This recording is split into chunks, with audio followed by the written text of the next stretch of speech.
ঘুমন্ত গাড়িতে ঘুমানো ভালো কথা নয়।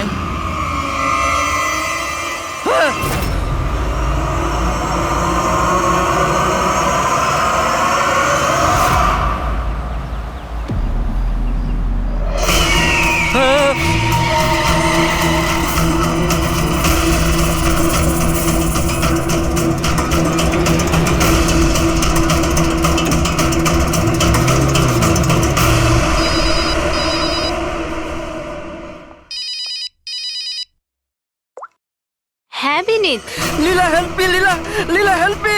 কি হয়েছে বিনীত? তুমি এত টেনশনে কেন? লীলা এরা আমাকে মেরে ফেলবে। লীলা, কে মেরে ফেলবে বিনীত? তুমি কার কথা বলছো? লীলা আই থিংক আমি জীবনে আর কখনো তোমার সাথে দেখা করতে পারবো না। লীলা, বিনীত বাজে বকা বন্ধ করো। কোথায় তুমি? তোমার এক্সাক্ট লোকেশন বলো। আমি বাস স্ট্যান্ড রোডে আছি, পুরনো পোস্ট অফিসের কাছে। বিনীত একটা কাজ করো, তুমি ওখানেই থাকো, আমি ট্যাক্সি নিয়ে এক্ষুনি তোমাকে ওখানে নিতে যাচ্ছি। হ্যালো লীলা। হ্যালো বিনীত, তুমি ঠিক আছো? আরে এই ফোনটাও না। হ্যালো লীলা। এই ফোনটাও এক্ষুনি কাটার ছিল।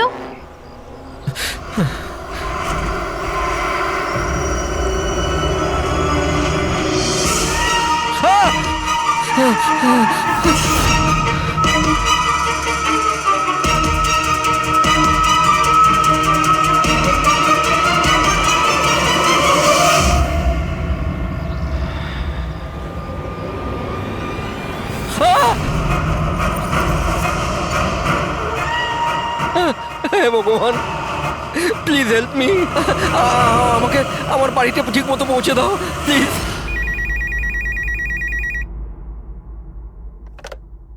Hello, CID bureau. Hello ma'am.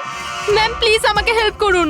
Ma'am আমার স্বামী এই মুহূর্তে খুব বড় বিপদের মধ্যে আছে। কি স্যার, কি হয়েছেটা কি ওনার? ম্যাম ওর প্রাণ সংশয় হয়েছে, কেউ ওকে মারতে চায়। ম্যাম প্লিজ ওনাকে বাঁচিয়ে নিন ম্যাম প্লিজ। উনি কি এখন আপনার সঙ্গেই আছেন? না ম্যাম, ম্যাম এই মুহূর্তে উনি ওনার গাড়িতে আছেন, ওই সাব স্ট্যান্ড রোডের পাশে পুরনো যে পোস্ট অফিস আছে ওখানে। আচ্ছা শুনুন ম্যাম, দেখুন আমাদের দুজন অফিসার ওই এরিয়াতেই আছে।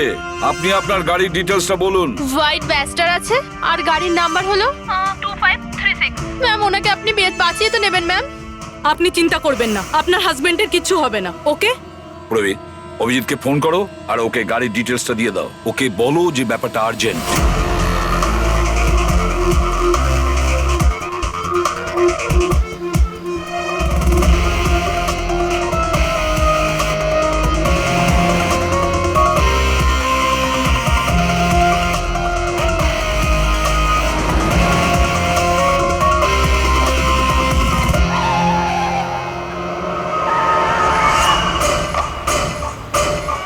হ্যাঁ হ্যাঁ, এই নাম্বারটাই। ও গাড়ি এইভাবে কেন চালাচ্ছে? এ তো অ্যাক্সিডেন্ট করে দেবে।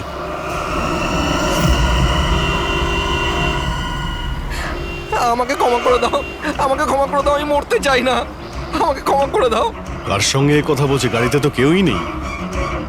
আরে বিনীত, কার সঙ্গে কথা বলছো? গাড়িতে তো কেউ নেই। হয়ে গেছে তোমরা, তোমরা দেখতে পাচ্ছ না এতগুলো লোক আমাকে ডাকছে? করছে কি?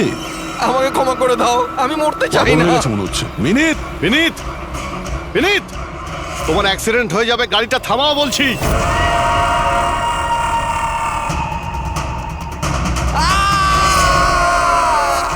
আঙ্কেল আমার সাথে খেলো না, খুব মজা হবে। মিনিট, গাড়ি থামাও, সাইডে দাঁড় করাও।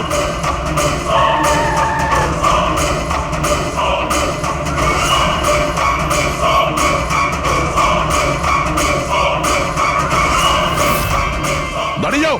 Minute minute.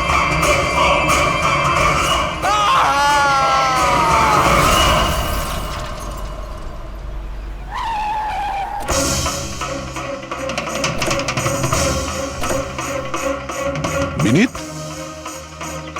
ও নো, এ তো মারা গেছে। স্মেল আসছে।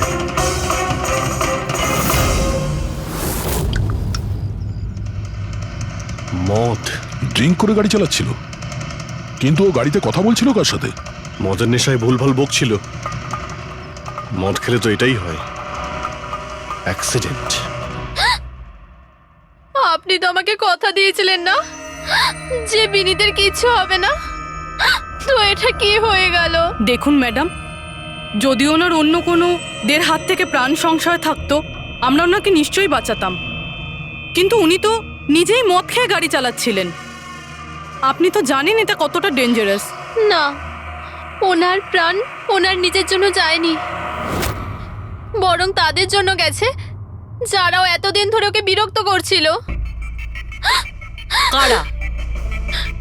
সকাল সন্ধে ঘুমিয়ে জেগে সব সময় ওকে বিরক্ত করত। উনি এতটাই চিন্তিত হয়ে গিয়েছিলেন যে উনি নিজের বিজনেসেও পুরোপুরি নজর দিতে পারছিলেন না। কোন লোকের কথা বলছেন আপনি? একটু পরিষ্কার করে বলুন। ম্যাম, বিনীতের মৃত্যু আমাদের সামনে হয়েছে, আর ওই সময় ও ছাড়া গাড়িতে কেউ ছিল না। তাহলে ওর মৃত্যুর দোষ আপনি অন্য কারোর ঘাড়ে চাপাচ্ছেন কেন? কারণ ওনার খুন হয়েছে। মার্ডার, এটা মার্ডার। মার্ডার হয়েছে? আপনি কি জানেন কারা করেছে এটা? আত্মারা। হতে পারে আপনারা ওই আত্মাটাকে দেখতে পাননি, কিন্তু বিনীত ওদের পরিষ্কারভাবে দেখতে পেত। সিআইডিরা আত্মাটাত্মায় বিশ্বাস করে না। আপনিও মানতেন স্যার, যদি আপনি 2 সপ্তাহ আগের ঘটনাটা দেখে থাকতেন। লীলা ওঠো, ওঠো লীলা, লীলা ওঠো। বিনীত, বিনীত,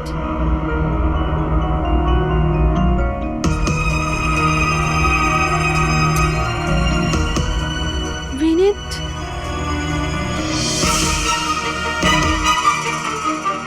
বিনীত, কি হয়েছে বিনীত? ওই দেখো, আলমারির ওপরে। কি আছে ওখানে বিনীত? লীলা, আলমারির উপরে কেউ আমাকে দেখছে, আমাকে শুতে দিচ্ছে না। বিনীত, ওখানে কিচ্ছু নেই, কিচ্ছু নেই। তুমি না নিশ্চয়ই কোনো খারাপ স্বপ্ন দেখেছো। চলো শোবে চলো। আমি কোনো স্বপ্ন দেখিনি। ওই দেখো এখনো দেখছে আমাকে। তুমি কেন দেখতে পাচ্ছ না? বিনীত, ওখানে কিচ্ছু নেই। তোমার শরীর ঠিক নেই বিনীত, চলো তুমি এসে শুয়ে পড়ো। চলো, কিচ্ছু নেই বিনীত। তুমি না খারাপ স্বপ্ন দেখেছো, তার জন্য এরকম হচ্ছে। সরি সরি, আমাকে ক্ষমা করে দাও প্লিজ। 1 মিনিট। আর এই বিনীত কি কারণে ক্ষমা চাইছিল? এটা তো আমিও জানি না স্যার। বিনীত কাজ কি করতো? স্যার ওনার কোম্পানি হসপিটালে মেডিকেল ইকুইপমেন্ট সাপ্লাই করতো। আপনি শিওর যে ওই বিনীতকে খুন আত্মাই করেছে? স্যার আমার আগে তো এটা মনে হয়নি, কারণ না তো আমি কোনোদিন কোনো আত্মা দেখেছি আর না কোনোদিন কোনো আওয়াজ শুনেছি।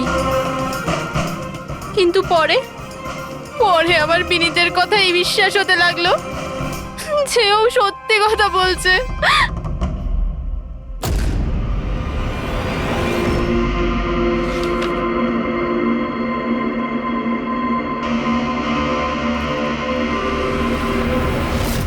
হ্যাঁ বস, এর মৃত্যুর একটাই কারণ চোখে পড়ছে, এর মাথার ওপর লাগা আঘাতটা, যেটা অ্যাক্সিডেন্টের কারণে লেগেছে। ঠিক তো ডক্টর সালুকে? আর কোনো কারণ নেই তো? হ্যাঁ, দয়া, ভিসেরা স্যাম্পলকে চেক করা এখনো বাকি আছে, কিন্তু প্রাইমা ফেসি তো এটাই বলছে মৃত্যুর কারণ অ্যাক্সিডেন্ট। আর বস, এর রক্তের মধ্যে আমি অ্যালকোহল অনেকটা বেশি মাত্রায় পেয়েছি। ও, আমার মনে হচ্ছে সেই কারণেই ওর হ্যালুসিনেশন শুরু হয় আরো ধাক্কা মেরে দেয়। তার মানে হলো এটা কোনো খুনের ব্যাপার নয়। আমরা চাইলেই ওদের বডিটা ফেরত দিয়ে দিতে পারি। যদি কোনো ডাউট থাকে সেটা ভিসেরা স্যাম্পল থেকে জানা যেতে পারে। কি জানি স্যার, আমার কেমন যেন মনে হচ্ছে যে এই কেস অতটা সোজা নয়। কারণ আমরা যখন লীলাকে জিজ্ঞাসা করলাম যে এই বিনীত কার কাছে ক্ষমা চাইছিল, তখন কথাটা এড়িয়ে গেল। আমরাও কি শেষকৃত্যে যাব নাকি? ওখানে আত্মীয়রাও থাকবে, বন্ধুরাও থাকবে, অনেকেই থাকবে। যদি কিছু জানতে পারা যায়। যাও, নিশ্চয়ই যাবে ফিউরালে।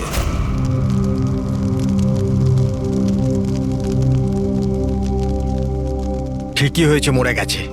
খারাপ লোকেদের সাথে এটাই হওয়া উচিত। তুমি একদম ঠিক বলেছো, এই ধরনের লোকের এরকমই মৃত্যু হওয়া উচিত। ব্যাস, আর ওই দিনটার অপেক্ষা করছি যেদিন ওই দুজনেরও চিতা জ্বলতে দেখব। ওই দিন আমি তোমাদের দুজনকে অনেক বড় পার্টি দেব। কি সমস্যা কি তোমার? হ্যাঁ, এখানে একটা শোক পালন করার জায়গায় উৎসব পালনের কথা বলছো তোমরা? কেন করব না উৎসব? আরে আসল উৎসব তো সেদিন হবে যেদিন এই দুজনেরও চিতা জ্বলবে। ওরা দুজনে চিতায় উঠুক কি না উঠুক, তুমি সিআইডি রাতে ঠিকই আসবে। স্যার আপনারা যদি সিআইডির লোক হন তাহলে অপরাধীদের সাহায্য করার বদলে আমাদেরকে ন্যায় বিচার দেওয়া উচিত। এক মিনিট কি বলতে চাও পরিষ্কার করে বলো। স্যার আমার নাম পুনিত, আর আমার বাবা পার্পল হসপিটালে ভর্তি ছিল। ভেন্টিলেটরে ছিলেন। ডাক্তারবাবু, নার্স নার্স, ডাক্তারবাবু কোথায়? Relax. আমার বাবা মারা যাবে এক্ষুনি। প্লিজ প্লিজ ডাক্তারবাবুকে বলুন। কি হয়েছে? কেন চিৎকার করছেন? চিৎকার করবো না তো কি করবো? আমার বাবা ওখানে মারা যাচ্ছে আর আপনাদের স্টাফ এখানে বসে মাছি মারছে। আপনি আগে শান্ত হন প্লিজ। আপনি পেশেন্টের কাছে যান, আমি দেখছি। তাড়াতাড়ি করুন প্লিজ। হ্যাঁ, ম্যাম, একটা ঘটনা ঘটে গেছে। কি সমস্ত হয়েছে? ভেন্টিলেটর এক এক করে বন্ধ হচ্ছে। কি? হ্যাঁ ম্যাডাম, আমাদের দুজন ডাক্তার ম্যানুয়ালি অক্সিজেন দেওয়ার চেষ্টা করছে। ম্যাডাম, সবার সাথে এরকম হওয়াটা ঠিক নয়। যদি ভেন্টিলেটর ঠিক না হয় তাহলে পেশেন্টরা মরে যাবে। আরে আস্তে বলো।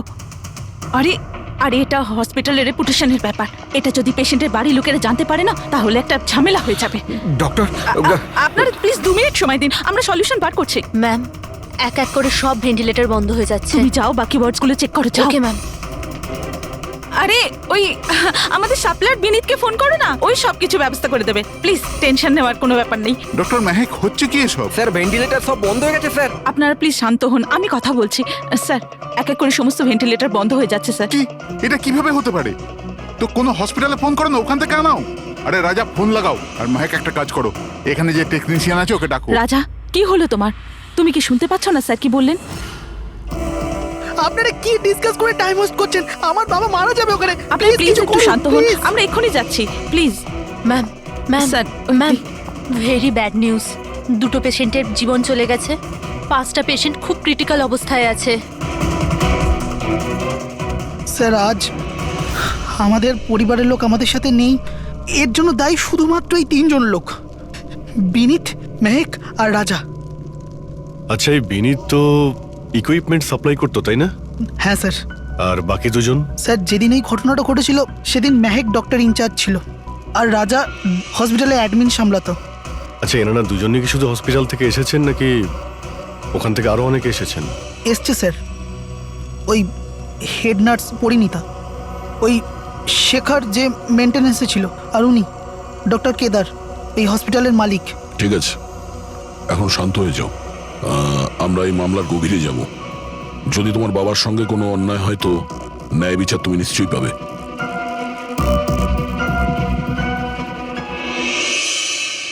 এখন বুঝতে পারছি বিনীত ক্ষমা চাইছিল কেন। আমাকে ক্ষমা করে দাও, আমি মরতে চাই না। আমাকে ক্ষমা করে দাও। আর এটাও বুঝতে পারছি যে বিনীতের মৃত্যুতে সবাই এত খুশি কেন। তার মানে বিনীতের মৃত্যুর কারণ যে কেউ হতে পারে। আর বিনীতের পরে খুনির পরের শিকার এই এদের দুজনের মধ্যে কেউ হতে পারে।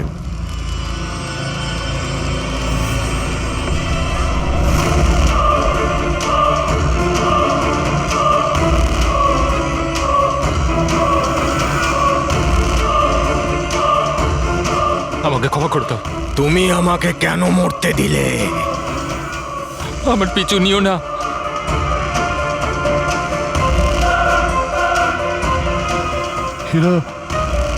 এরা কথা কার সঙ্গে বলছে?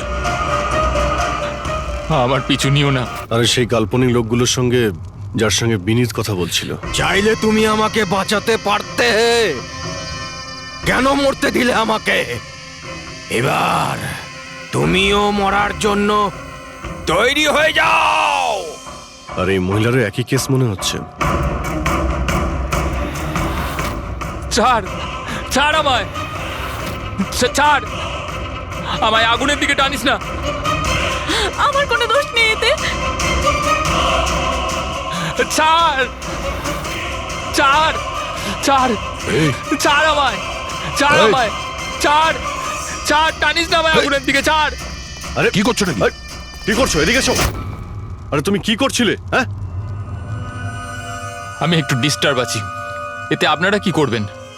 আমার ডিস্টারবেন্সের সাথে আমায় নিজেকেই লড়তে হবে। তুমি এদিকে এসো, একটু দূরে দাঁড়াও, ওই দিকটায় যাও।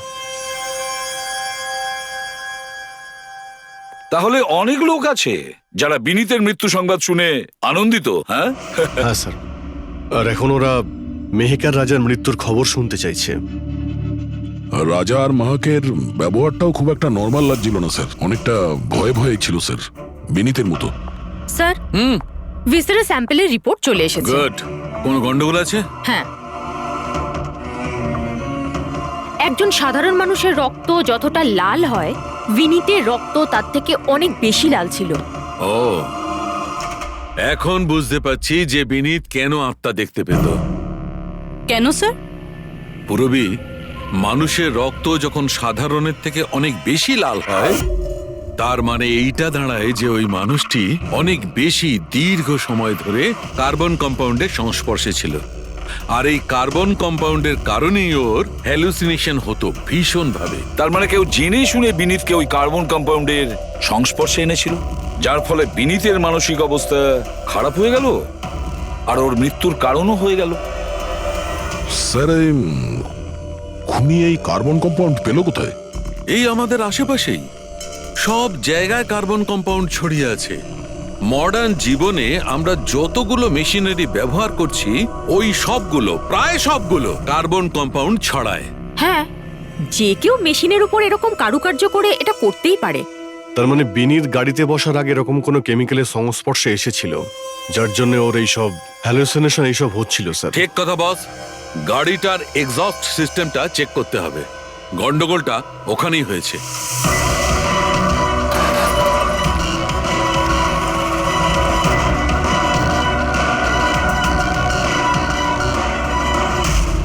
সালুঙ্কে স্যার তো ঠিকই বলছিলেন স্যার, পেট থেকে তো কেমিক্যাল বেরিয়ে আসছে। একটা কথা তো তাহলে ঠিক পঙ্কজ, ওই আত্মা টাত্মা বলে কিচ্ছু ছিল না। স্যার, তার মানে এখন খুনের নিশানায় দুজন রয়েছে, রাজা আর মেহেক।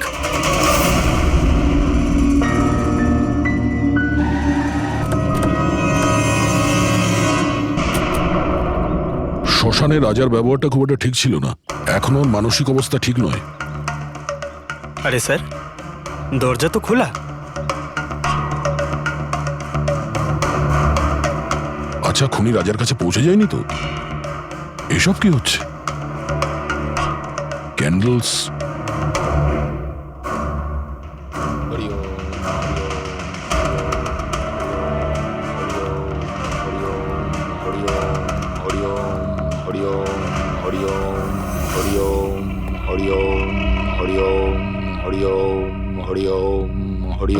রাজা,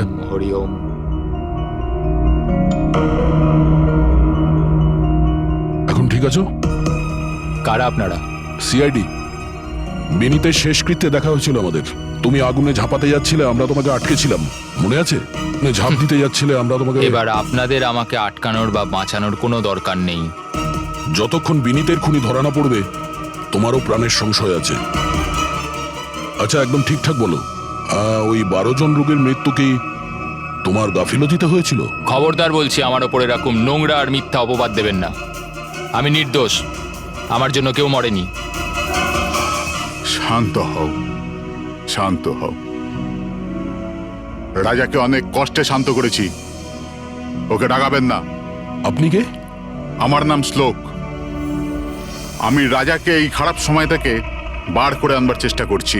ও, তার মানে আপনি সাইকিয়াট্রিস্ট? সাইকিয়াট্রিস্ট নয়, সাইকি, মিডিয়াম। এই জগৎ আর অন্য জগতের সঙ্গে একটা সেতু ভেবে নাও। অন্য জগৎ? অন্য আবার কোন জগৎ? ওই আত্মাদের জগৎ। যদিও আমরাও একটা মাধ্যম, অপরাধ দুনিয়া থেকে নিয়ে জেলের ভেতর গারদের পেছনে পৌঁছানোর পুল। আপনারা আমাকে জেলে পাঠাবার চেষ্টা করছেন কেন? আমি তো রাজাকে আত্মাদের থেকে বাঁচাবার চেষ্টা করছি। রাজাকে আত্মার থেকে নয়, কেমিক্যাল পয়জন থেকে বাঁচানোর দরকার। আর বন্ধ করো তোমার এই ঢং, বুঝেছো? স্যার, ও কোন দিকে ইঙ্গিত করছে? ওই বুড়ো লোকটার দিকে, যে এসি নিচে দাঁড়িয়ে রয়েছে। ও কার কথা বলছে? আমি তো কাউকে দেখতে পাচ্ছি না। আমিও দেখতে পাচ্ছি না। মানুন বা না মানুন, এই ঘরের মধ্যে কোনো শক্তিশালী আত্মা আছে যে রাজার ক্ষতি করতে চাইছে। এক্ষুনি জেনে যাবেন।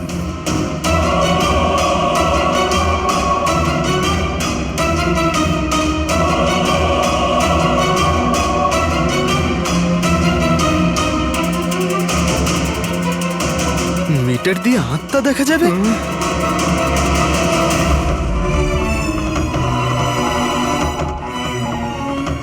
দেখলেন, ওই আত্মাটা এসির পাশেই আছে। আমার ইএমএফ মেশিন মিথ্যে বলবে না।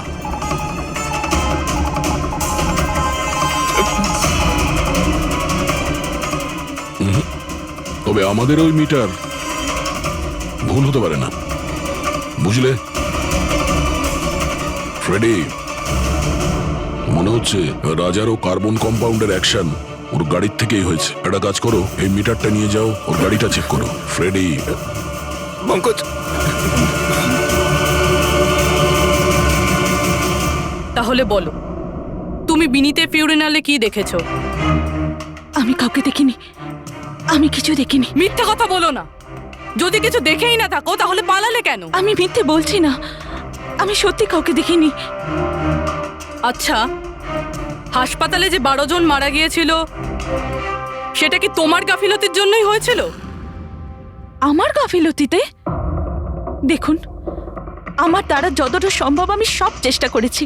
আমি ডাক্তার কেদারের সঙ্গে কথা বলেছিলাম, কিন্তু উনি তো কোনো অ্যাকশনই নিলেন না। তাহলে আমি আর কি করতে পারি? আচ্ছা, তার মানে হলো এটা ডক্টর কেদারের ভুল। ওনার থেকেও তো বেশি দোষ ছিল ওই রাজা। ওর একবার দেখা উচিত ছিল যে ভেন্টিলেটরস গুলো কাজ করছে কি না, ওগুলো সময় মতো সার্ভিসিং হচ্ছে কি না। তাহলে কি দোষী রাজা? রাজা আর বিনীত দুজনেই।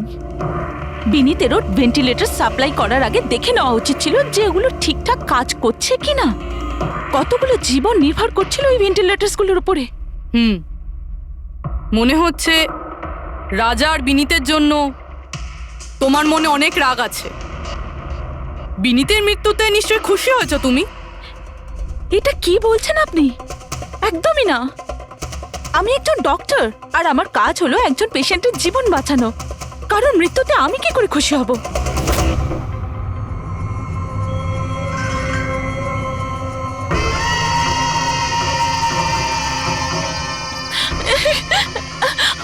আবার এসে গেছে, আবার এসে গেছে। কিন্তু কিন্তু এখানে তো কেউই নেই। আরে এখানে কেউই নেই। দেখো, তুমি ভয় পেও না। যতক্ষণ আমি আছি তোমার কিছু হবে না, ঠিক আছে?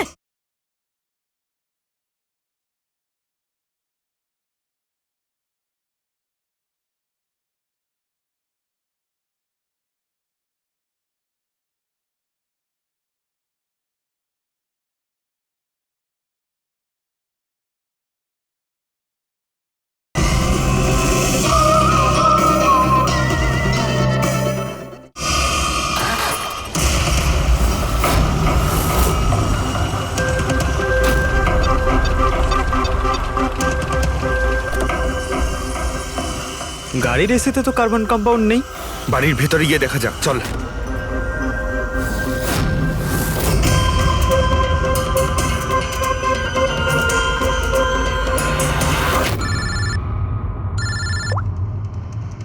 হ্যাঁ পূরবী, মেহেকের বাড়িতে কোনো কেমিক্যাল পাওয়া যায়নি? ঠিক আছে, যতক্ষণ ওই খুনি ধরা না পড়ে ততক্ষণ তুমি ওর সঙ্গেই থাকো, ঠিক আছে? স্যার, হ্যাঁ, কার্বন কম্পাউন্ড এখানে কোথাও নেই। কোথাও কোনো কেমিক্যাল পাওয়া যাবে না। বিজ্ঞানের জগৎ আর কেমিক্যালের জগতের বাইরেও আর একটা জগৎ আছে। মানুন অথবা না মানুন। চুপ, মুখ বন্ধ। যতক্ষণ বলতে না বলবো মুখ খুলবে না। রাজাবাবু, আপনার ভয়ের কোনো কারণ নেই। আমরা আছি এখানে। যতক্ষণ না ওই খুনি ধরা পড়বে, সিআইডি আপনার সঙ্গেই আছে। আমার সিআইডির দরকার নেই। ইনি রয়েছেন না আমার সুরক্ষা করার জন্য। আরে এটা কিভাবে সম্ভব? না রাজার বাড়িতে কেমিক্যাল পাওয়া গেছে আর না মেহেকের বাড়িতে পাওয়া গেছে। এটা কি করে সম্ভব?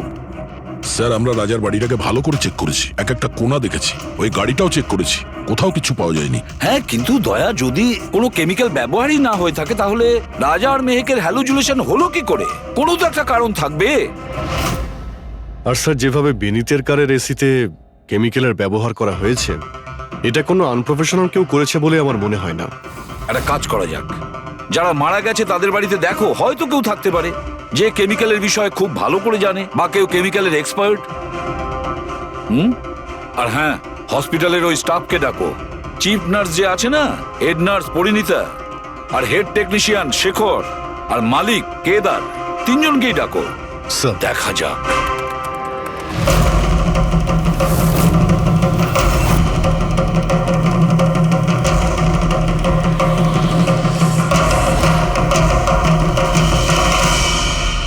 তোমার নাম শেখর, তাই তো? Yes sir. হসপিটালের হেড মেকানিক, মেইন টেকনিশিয়ান। তার মানে হসপিটালে যদি কোনো মেশিনে প্রবলেম হলে সবার প্রথমে তোমার কাছে খবর আসে। হ্যাঁ স্যার, ঠিক। তাহলে হসপিটালের ভেন্টিলেটর খারাপ ছিল সেটা তুমি জানতে না? স্যার প্রথম থেকে জানতাম। তাহলে কেন কিছু করনি? কাউকে কিছু বলনি কেন? হ্যাঁ স্যার, এতে আমার কোনো দোষ নেই। তাহলে কার ভুল ছিল? স্যার আমি প্রথমেই মেহেককে ভেন্টিলেটরের ব্যাপারে বলেছিলাম যে ভেন্টিলেটরসে প্রবলেম আছে আর যে কোনো সময় খারাপ হতে পারে। এটা তুমি ভেন্টিলেটর বন্ধ হওয়ার আগেই জানিয়েছিলে? ইয়েস স্যার, 1 সপ্তাহ আগে। ম্যাম, আমি আপনাকে একটা নোটিশ পাঠিয়েছিলাম, ওয়ার্ডের ভেন্টিলেটরগুলো ঠিকমতো কাজ করছে না। ও, আমি তোমার চিঠিটা পড়েছি শেখর, তুমি টেনশন নিও না, আমি কিছু একটা করছি। কিন্তু ম্যাম ব্যাপারটা খুব আর্জেন্ট। হ্যাঁ হ্যাঁ, আমি জানি। ডক্টর মেহেক, ইয়েস ম্যাম আপনাকে অ্যাকাউন্টস ডিপার্টমেন্টে এক্ষুনি ডেকেছে। ও হ্যাঁ, আসছি। Don't Okay, worry ma'am. Shekhar, আমি নিশ্চয়ই কিছু ব্যবস্থা নেব, পাক্কা। কিন্তু স্যার উনি আমার কথাটা সিরিয়াসলি নিলেন না। হ্যাঁ, মেহেক ভেন্টিলেটরস খারাপ হওয়ার সময় পেশেন্টদের বাঁচানোর খুব চেষ্টা করেছিল, কিন্তু রাজা স্যার এত ঘাবড়ে গেলেন যে কিছু করতেই পারলেন না। শেখর বাবু, তুমি কতটা সত্যি বলছো আর কতটা মিথ্যে সেটা তো আমরা জেনেই নেব। স্যার মেহেকের কোনো ভুল ছিল না, ও ভেন্টিলেটর খারাপ হওয়ার কথা আমাকে প্রথমেই বলে দিয়েছিল। তারপর আপনি কি করলেন? স্যার আমি হসপিটালের অ্যাডমিন হেডকে বলে দিয়েছিলাম, রাজাকে, কারণ হসপিটালের যতগুলো মেশিন আছে সেগুলো দেখাশোনার দায়িত্ব অ্যাডমিন হেডেরই। তাহলে এই সমস্ত কিছু আপনি রাজাকে বললেন আর আপনার দায়িত্ব শেষ হয়ে গেল। আপনি তো এই হসপিটালের মালিক, তাই না? তাহলে এভাবে দায়িত্ব শেষ হয়ে যায় কি করে আপনার? স্যার আমি আমার দায়িত্ব পালন করেছি, সেই জন্য তো আমি নিজে গিয়েছিলাম রাজার কেবিনে। রাজা, হ্যাঁ স্যার। এসব কি করছো? আরে এগুলো দরকারি নয়, এতগুলো রোগীর শ্বাস প্রশ্বাস ভেন্টিলেটরের সাহায্যেই চলছে, আর তুমি এখানে বসে আছো। আরে কিছু করো। হ্যাঁ স্যার, আমি এক্ষুনি সাপ্লাইয়ের সাথে কথা বলে ভেন্টিলেটর চেঞ্জ করে দিচ্ছি। প্লিজ প্লিজ তাড়াতাড়ি করো। স্যার আমি বুঝতে পারছি না যে ও ভেন্টিলেটর কেন পাল্টালো না। আমি অবাক হচ্ছি স্যার যে কেউ কেদার বাবুর দিকে আঙুল তুলছেন না। সবাই রাজা, বিনীত আর মেহেকের পিছনে পড়ে আছে। সেটাই মেহেকের তো, পিছনে পড়ে হসপিটালের মালিক না কেদার বাবু? তাহলে এই সমস্ত কিছুর দায়ভারও কেদার বাবু আপনার। কিন্তু স্যার এবার আমি নিজে গিয়ে তো ঠিক করতে পারি না ভেন্টিলেটর। স্যার আমার কাজ হলো কনসার্ন ডিপার্টমেন্টকে ইনফর্ম করা, আর আমি সেটা করে দিয়েছিলাম। বরং আমি বিনীতের সঙ্গে নিজে কথা বলেছিলাম, আমি ওকে বলে দিয়েছিলাম যে যদি এগুলো রিপেয়ার করা যায় তো রিপেয়ার করুক, নাহলে চেঞ্জ করে দিক, কিন্তু ও কোনো অ্যাকশনই নিল না। এ কোনো অ্যাকশন নেয়নি, সে কোনো অ্যাকশন নেয়নি, আপনি কি অ্যাকশন নিয়েছিলেন? আর দোষ দিচ্ছেন বিনীতকে, যে কিনা মারা গেছে, বা রাজার যে উত্তর দেওয়ার পরিস্থিতিতে নেই। স্যার যেটা সত্যি ছিল ওটা আমি আপনাদের বলে দিলাম, সেটা এবার মানবেন কি মানবেন না স্যার আপনাদের ব্যাপার। পরিণীতা স্যার। হসপিটালের হেড নার্স, তাহলে তুমি হসপিটালের ব্যাপারে নিশ্চয়ই সবকিছু জানো। হ্যাঁ স্যার। তাহলে এবার সত্যি করে বলো, এই যা কিছু হয়েছে কার গাফিলতির কারণে হয়েছে? তাড়াতাড়ি বলো। হ্যাঁ স্যার, বলছি। আমার সাথে বিশ্বাসঘাতকতা করার চেষ্টা করো না রাজা। আর হ্যাঁ, যদি মেশিনে কোনো ফিজিক্যাল ড্যামেজ থাকে তাহলে সেটা ওয়ারেন্টিতে আসে না। যদি তোমার নতুন ভেন্টিলেটর চাই তাহলে তোমাকে পুরো কস্ট পে করতে হবে, বুঝেছো? আমি তোমার থেকে বাজে লোক আজ অব্দি আমার জীবনে দেখিনি। এবার থেকে না তো আমাদের হসপিটাল তোমার থেকে কিছু কিনবে, না তো শহরের আর কোনো হসপিটাল। শোনো, এসব হুমকি অন্য কাউকে দেবে। তুমি জানো না আমি কে, যা করার করে নাও।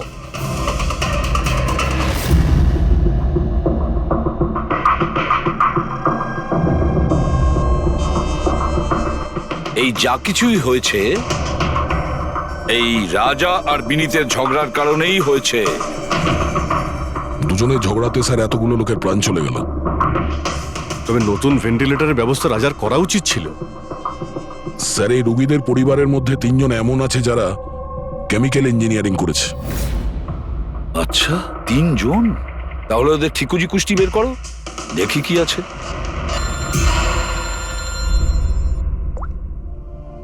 Hello ACB Pradyuman. হোয়াট? ঠিক আছে, আমরা এক্ষুনি পৌঁছচ্ছি। কি হয়েছে স্যার? রাজা মারা গেছে।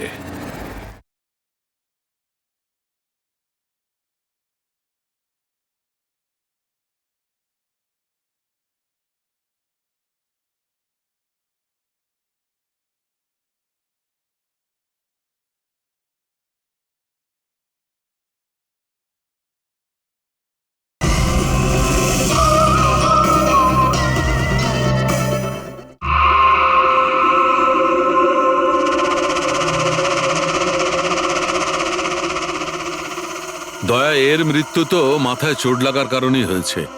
মনে হচ্ছে ছাদ থেকে লাফ দিয়েছে। হতে পারে হ্যালুসিনেশন এত জোরে হয়ে গেছে যে ঘাবড়ে গিয়ে রাজা উপর থেকে ঝাঁপ মেরে দিয়েছে। আর তুমি খেয়াল রাখছিলে না এর? এই খেয়াল রেখেছো তুমি? হ্যাঁ স্যার, রাজা তো একদম শান্ত হয়ে শুয়ে পড়েছিল।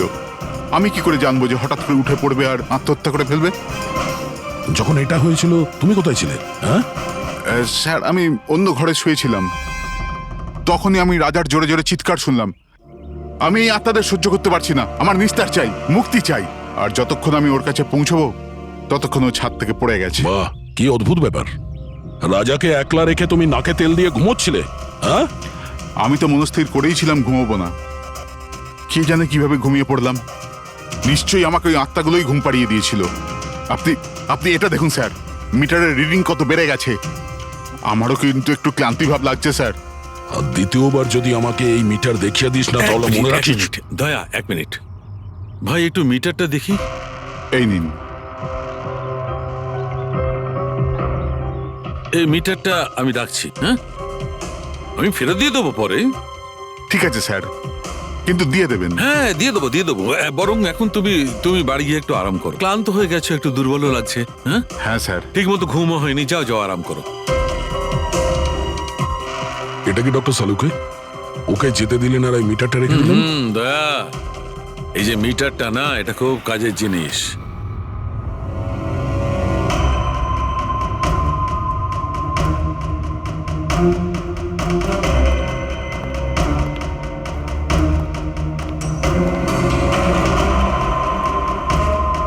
এই ঘরটা চেক করছি। হ্যাঁ ডক্টর, নেই। ওপরে যাওয়া যাক।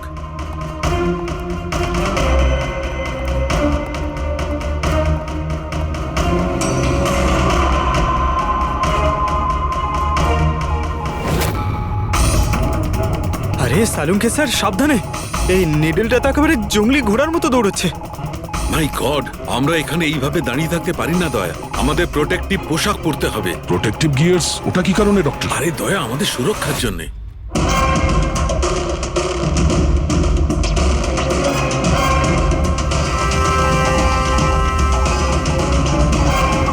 এই দেখো, সবচেয়ে বেশি মিটার রিডিং এখানেই পাওয়া যাচ্ছে, এই এসিটার নিচে। মনে স্যার ওই পঙ্কজ, খবরদার খবরদার যদি আত্মার নাম নিয়েছো। স্যার, এই মিটারটা কোন দিকে ইঙ্গিত করছে? বলছি বাইরে চলো, বাইরে চলো।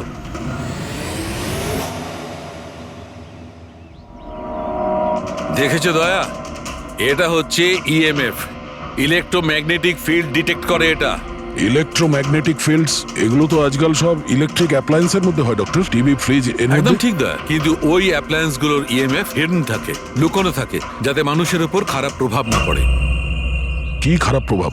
এইটার কারণে লোকেদের নশিয়া হতে পারে, ঘুম না হতে পারে, মন খারাপ হতে পারে। আর যদি অনেকক্ষণের সংস্পর্শে থাকে তাহলে হ্যালুসিনেশন হওয়াটা কোনো বড় কথা নয়। ও, তার মানে রাজার এই হ্যালুসিনেশন কোনো কেমিক্যালের জন্য হয়নি, নিজের ঘরের ইলেকট্রনিক জিনিসপত্রের জন্যই হয়েছে, কারণ ওগুলোর ইএমএফ ঢাকা ছিল না। একদম। তার মানে কেউ জেনে বুঝে এগুলোকে গন্ডগোল করে দিয়েছে। হতে পারে দা। এমনিতেই রাজা মনে মনে খুব কষ্ট পাচ্ছিল, খুব দুঃখ পেয়েছিল রোগীদেরকে বাঁচাতে পারেনি বলে। সেই জন্য হ্যালুসিনেশন ওর কাছে আফসোসের রূপে ধরা দিয়েছিল। হতে পারে এই অনুতাপের জন্য বিনীতেরও মৃত্যু হয়েছে। একদম ঠিক। আর ওই অশোক, ওরও দুর্বলতা সেই জন্যই মনে হচ্ছিল, যেহেতু ও এই ইএমএফ এর সংস্পর্শে অনেকক্ষণ ছিল। এখানে ওই কার্বন কম্পাউন্ড পাওয়া যায়নি বাড়িতে। পাবেটা কি করে দা? কারণ এখানে তো ইএমএফ এর ব্যবহার হচ্ছিল, আর সবচেয়ে বেশি রিডিং উঠছিল বেডরুমে এসির কাছে। তার মানে বেডরুমের এসিতে কোনো কারুকাজ করা হয়েছে। তাহলে তো মেহেকের বাড়িতে ওই ইএমএফ হনো। আমার তাড়াতাড়ি পূরবীকে ইনফর্ম করতে হবে।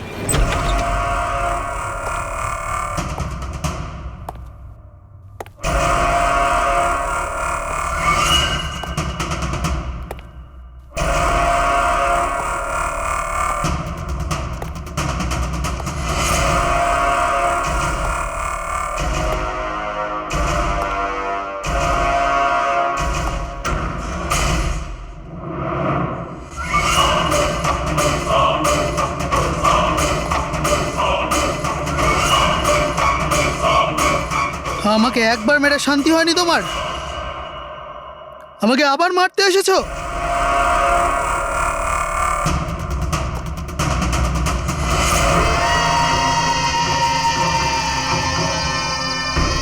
তুমি?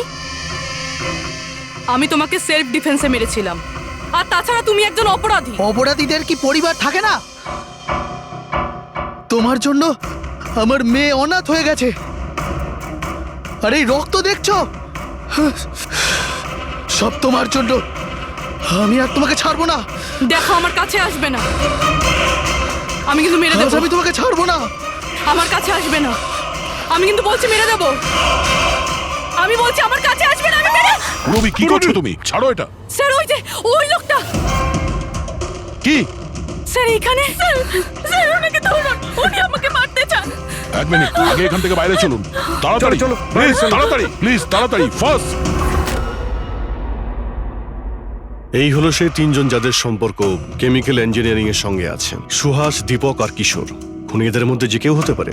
না অভিজিৎ, কারের এসিতে কেমিক্যাল ফিক্স করাটা অন্য ব্যাপার, আর ইলেকট্রোম্যাগনেটিক ফিল্ডকে এত চাতুর্যের সঙ্গে ব্যবহার করাটা অন্য কথা।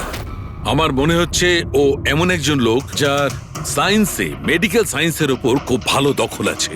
হয়তো কোনো ডক্টর অথবা সায়েন্টিস্ট। যেই করুক, সে ইলেকট্রোম্যাগনেটিক ফিল্ড ভালো মতন ব্যবহার করেছে, যাতে মেহেক আর রাজা ওরা দুজনেই যাতে ইএমএফ এর সংস্পর্শে থাকে। হতে পারে হসপিটালে ওরা দুজন নিজেদের কাজ করছিল, তখনও এই ইএমএফ ওখানে উপস্থিত ছিল। তাহলে স্যার, হতে পারে হসপিটালের কোনো মেশিনের সাথেও গন্ডগোল করা হয়েছে। নিশ্চয়ই দয়া, নিশ্চয়ই। আর এটা ওই করেছে, হসপিটালের ভেতরেরই কেউ। তাহলে এই হলো সেই জায়গা যেখানে মেহেক আর রাজা বসতো। হ্যাঁ স্যার। আর কে কে যাওয়া আসা করতো এখানে? স্যার, শুধু স্টাফেদেরই ভেতরে যাওয়ার পারমিশন ছিল। তাও যদি কোনো কাজ থাকতো তাহলে। মানে বাইরের কেউ এখানে ঢুকতেই পারতো না। না স্যার, এমনকি রুগীদেরও এখানে ভেতরে আসার অনুমতি ছিল না। তার মানে তো এটা বোঝা গেল যে স্টাফেদের মধ্যেই কেউ, মানে আপনাদের মধ্যেই কেউ একজন খুনি। এ আপনি কিভাবে বলতে পারেন? এটা আমরা বলছি না, এটা এই ইএমএফ মেশিনটাই আমাদের সবকিছু বলে দিয়েছে। আর এই ইএমএফ মেশিনের হিসাবে এই এসির সাথে কোনো গন্ডগোল করা হয়েছে। তার মানে রাজা আর মেহেককে মারার চেষ্টা করা হয়েছিল, কিন্তু বেচারা রাজা মারা গেছে। এসির সাথে গন্ডগোল? কি বলছেন আপনি? আমি তো কিছু বুঝতেই পারছি না। এই কথাটা এই রুমে থাকা শুধুমাত্র সেই বুঝতে পারবে যে নিজেই খুনি। আর ও আজ এখানে প্রোটেক্টিভ গিয়ার পরে এসছে, যাতে ইলেকট্রোম্যাগনেটিক ফ্রিকোয়েন্সিতে তার কোনো ক্ষতি না হয়, তাই তো? কি সে?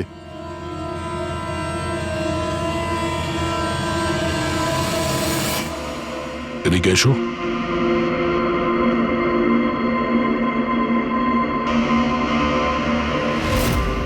ফ্যাশন সেন্স তো তোমার খুব ভালো, শেখর। জামা কাপড়ের ভেতরে এই সুরক্ষা কবচ। দেখো, তোমার সমস্ত প্ল্যান আমরা জেনে ফেলেছি।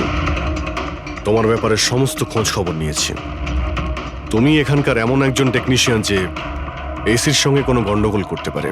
এখন তাড়াতাড়ি বলো, কেন করেছো তুমি এসব? আমি করেছি সব।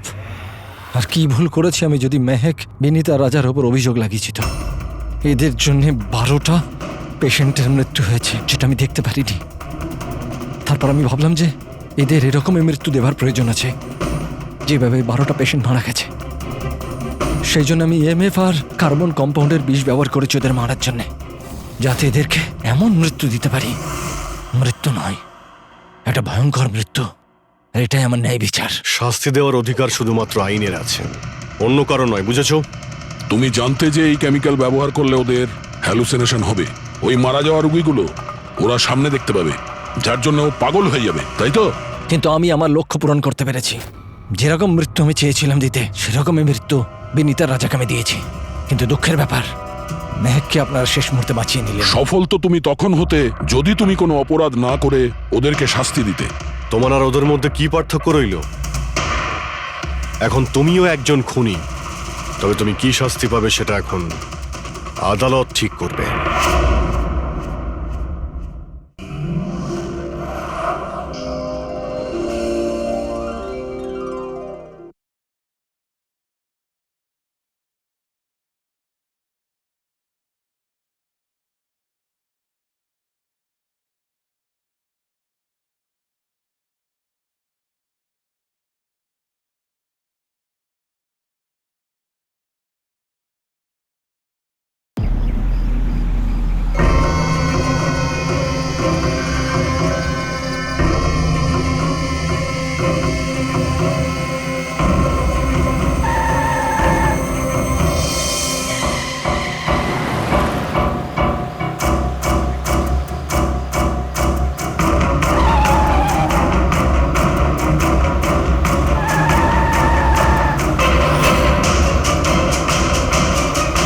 চলন্ত গাড়িতে ঘুমানো ভালো কথা নয়।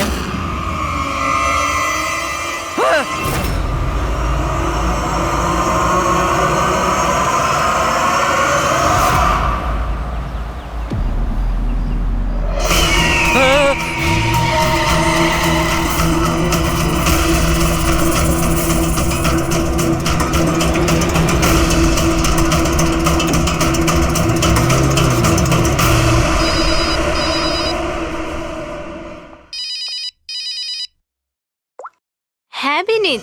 লীলা হেল্প মি, লীলা, লীলা হেল্প মি। কি হয়েছে বিনীত, তুমি এত টেনশনে কেন? লীলা, এরা আমাকে মেরে ফেলবে। লীলা, কে মেরে ফেলবে বিনীত? তুমি কার কথা বলছো? লীলা, আই থিঙ্ক আমি জীবনে আর কখনো তোমার সাথে দেখা করতে পারবো না। লীলা, বিনীত, বাজে বকা বন্ধ করো। কোথায় তুমি? তোমার এক্সাক্ট লোকেশন বলো। আমি সিবাস স্ট্যান্ড রোডে আছি, পুরনো পোস্ট অফিসের কাছে। বিনীত, একটা কাজ করো, তুমি ওখানেই থাকো, আমি ট্যাক্সি নিয়ে এক্ষুনি তোমাকে ওখানে নিতে যাচ্ছি।